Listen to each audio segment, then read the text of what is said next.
ఈ నాలాస్లో వాటర్ వస్తున్నప్పుడు అక్కడ ఉన్నటువంటి ఎవరైతే నివాసితులు ఉన్నారో వారు వారి మంచం ఒకటి అక్కడ దాంట్లో నీళ్ళల్లో పడితే దాన్ని తీసుకోవడానికి వాళ్ళు ఒకడు వెళ్ళటంతో ఆ నీళ్లు ఉధృతంతో కొట్టుకుపోయినాడు.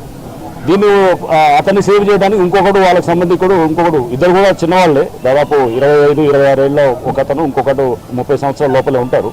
ఇద్దరు కూడా 4 పిల్లలు ఉన్నారు. వాళ్ళది చూస్తే మనకి చాలా బాధాకరమైన విషయం. మొన్న రీసెంట్గా కూడా అమ్మాయికి డెలివరీ అయింది. సో చిన్న పిల్లలు ఉన్నారు. దీనికి అంటే మనం ఇక్కడ అర్థం చేసుకుంది ఏంటంటే వీళ్ళందరూ కూడా నాళ్ళల్లో కట్టారు.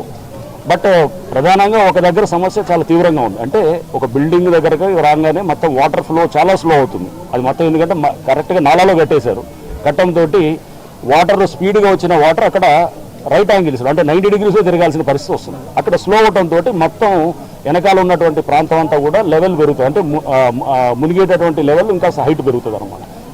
3 అడుగులు ఉందనుకోండి, ఎక్కువ వర్షం పడితే కనుక 5 అడుగులు కూడా మునిగిపోవచ్చు, ఇంకా వర్షం పడితే 6 అడుగులు మునిగిపోవచ్చు. సో ఈ ముందు ఏదైతే అడ్డంకులు క్రియేట్ చేస్తున్నాయో అటువంటి ఇల్లులు ఇక బహుశా ఇక్కడ 4-5 ఉన్నాయి. అన్నింటినీ తీయాల్సిన అవసరం లేదు. ఇక్కడ ఉన్నటువంటి ఈ నాళ్లలో కట్టిన ప్రతివాడు కూడా భయపడాల్సిన అవసరం లేదు. ఎందుకంటే దాన్ని వీలైనంత వరకు డ్యామేజ్ని చాలా తక్కువ చేసుకుంటూ వారికి కూడా కలెక్టర్ గారు చెప్తారు, వారికి కూడా కంపెన్సేషన్ కూడా చేస్తామని చెప్పేసి చెప్తున్నారు. సో బట్ ఏంటంటే మనం అందరినీ తీస్తామని ఇందాక కొంతమంది మహిళలు భయపడుతున్నారు. ఇది వచ్చేసి అన్ని మొత్తం నాళాల్లో ఉన్నటువంటి అన్నిటిని తీస్తారని. అన్ని తీయం.